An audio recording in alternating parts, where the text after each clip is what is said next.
Hello students, welcome to my VR Study Point YouTube channel. Today we are going to learn English grammar and the topic is the sentence. तो what is sentence? हम आज इस topic में जानेंगे कि sentence क्या है। Sentence को हम कहते हैं वाक्य। वाक्य किस तरह से हम पहचानते हैं या कैसे हम वाक्य को बनाते हैं। तो स्टूडेंट्स वाक्य की मतलब सेंटेंस की यहाँ पे एक डेफिनेशन दी गई है, तो उसे हम देखेंगे। अ group of words which makes complete the sense is called a sentence. एक सेंटेंस बोलने के लिए या सेंटेंस बनाने के लिए किस चीज की जरूरत होती है स्टूडेंट्स? वर्ड्स की। ओके मतलब वर्ड्स से ही एक सेंटेंस बनता है। दो से ज्यादा वर्ड्स जब एक जगह पे आते हैं या एक इसमें आते हैं तो वो एक सेंटेंस बन जाता है। जैसे for example I am going to school, इसमें क्या आए हैं? वर्ड्स आए। I am going to school, ये सब क्या है? वर्ड्स है। अगर हम इसको सेपरेट रखेंगे तो ये क्या है? एक एक वर्ड्स है। लेकिन जब इनका पूरा एक ग्रुप अगर हम एक साथ लाके हम बोलेंगे तो वो क्या बन जाएगा? एक sentence. I am going to school. तो स्टूडेंट्स इसी तरीके से हम सेंटेंस बनाते हैं वर्ड्स के थ्रू। So a group of words which makes complete sense is called a sentence. मतलब ग्रुप ऑफ वर्ड्स, शब्दों का समूह जब मतलब एक साथ आके जब उसको हम उसका एक मीनिंगफुल एक वाक्य बनता है, मीनिंगफुल एक सेंटेंस बनता है, तो उसको हम सेंटेंस कहते हैं। It begins with a capital letter and ends with a full stop.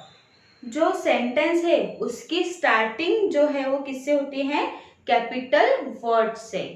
Okay जो सेंटेंस का फर्स्ट वर्ड है वो हम कैपिटल लिखते हैं, उससे उसकी स्टार्टिंग होती है सेंटेंस की, और उसके एंडिंग जो होती है वो कहाँ होती है? फुल स्टॉप पे। उसके लास्ट में जो है फुल स्टॉप आता है।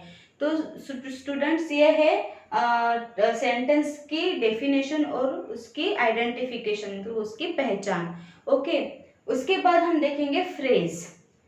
अ group of words do not make complete sense is called a phrase. मतलब जो फ्रेज है वो सेंटेंस की क्या है? अपोजिट है। मतलब जो शब्दों का ग्रुप, मतलब ग्रुप ऑफ वर्ड्स, जब बहुत से वर्ड्स एक साथ आते हैं लेकिन वो कोई भी मीनिंगफुल कंप्लीट सेंटेंस वो नहीं मतलब उससे नहीं बनता है, उससे कोई भी कंप्लीट मीनिंगफुल सेंटेंस नहीं आता है, उसको हम फ्रेज कहते हैं।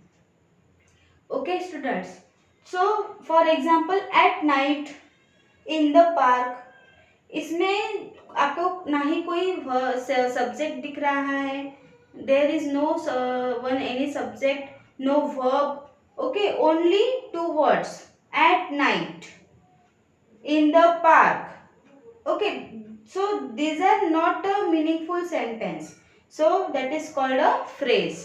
Okay, there is a note, a sentence always has a verb in it. Okay students, it means किसी भी सेंटेंस में हमेशा क्या होता है? वर्ब होता है। वर्ब के बिना कोई सेंटेंस नहीं बनता, क्योंकि सेंटेंस जो है वो उसमें किसी ना किसी चीज की एक एक्शन होती है और उसको ही मतलब वर्ब कहते हैं। तो वर्ब हमेशा ही सेंटेंस में आता है, but a phrase does not a verb in it. लेकिन फ्रेज में कोई भी वर्ब नहीं होता है, ना ही वर्ब होता है, ना ही कोई पर्टिकुलर सब्जेक्ट होता है, तो उसको हम फ्रेज कहते हैं। और जिसमें मीनिंगफुल सेंटेंस बनता है, जिसमें सब्जेक्ट होता है, वर्ब होता है, वो उसको हम सेंटेंस कहते हैं। तो ये उसकी आइडेंटिफिकेशन है सेंटेंस और फ्रेज की। So student, there is given some examples, boys and girls. Okay अब हमें ये आइडेंटिफाई करना है कि इन एग्जांपल्स में से हमें पहचानना है कि फ्रेज कौन से है और सेंटेंस कौन सा है। Okay first is boys and girls, these are meaningful sentence? No, this is not a meaningful sentence. Only boys and girls, इसमें कोई verb नहीं है। ओके इसमें कोई एक्शन नहीं हो रही है, ओनली बॉयज एंड गर्ल्स कहाँ है? तो ये क्या है? Phrase. Okay then next, across the river. Across the river, ये भी क्या है, एक फ्रेज है, इसमें भी कोई वर्ब नहीं है, ना ही इसका वर्ड जो फर्स्ट वर्ड है वो कैपिटल नहीं है, लास्ट में फुल स्टॉप भी नहीं है, तो ये क्या है, एक फ्रेज है। Now third, he goes to his office. अब आप यहाँ देखिए, इसका जो फर्स्ट वर्ड है वो क्या है, एच कैपिटल में है और लास्ट में क्या है, फुल स्टॉप है। तो और इसमें देखिए आप वर्ब भी है, गोज, इसमें एक्शन हो रही है, जाने की क्रिया हो रही है।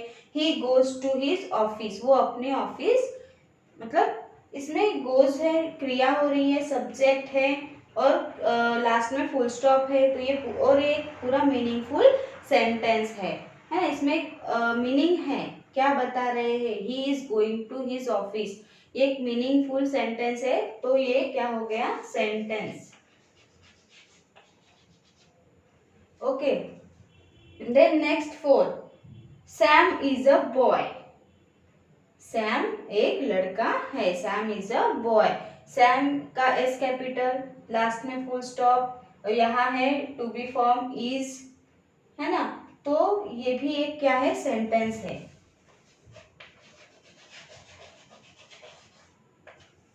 Okay, next, there is a rainbow.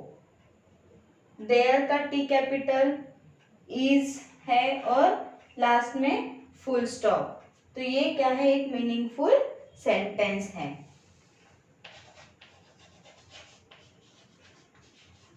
Okay, next, to market, है ना, इसमें टू स्मॉल है, कैपिटल नहीं है और सिर्फ दो वर्ड है, टू मार्केट, इसमें कोई एक्शन नहीं हो रही है, कोई वर्ब नहीं है ना, तो लास्ट में फुल स्टॉप भी नहीं है, तो ये मीनिंगफुल सेंटेंस भी नहीं है, तो ये क्या हो गया, फ्रेज। सो स्टूडेंट, ऐसे पहचान होती है सेंटेंस और फ्रेज की। तो आज का ये टॉपिक, आई होप आज का ये टॉपिक आपको समझ में आ गया होगा। ये बहुत ही इजी और शॉर्ट टॉपिक है। तो स्टूडेंट, अगर आपको इस टॉपिक से रिलेटेड कोई भी डाउट है या कोई प्रॉब्लम हो तो आप मुझे कमेंट बॉक्स में पूछ सकते हैं। Thank you.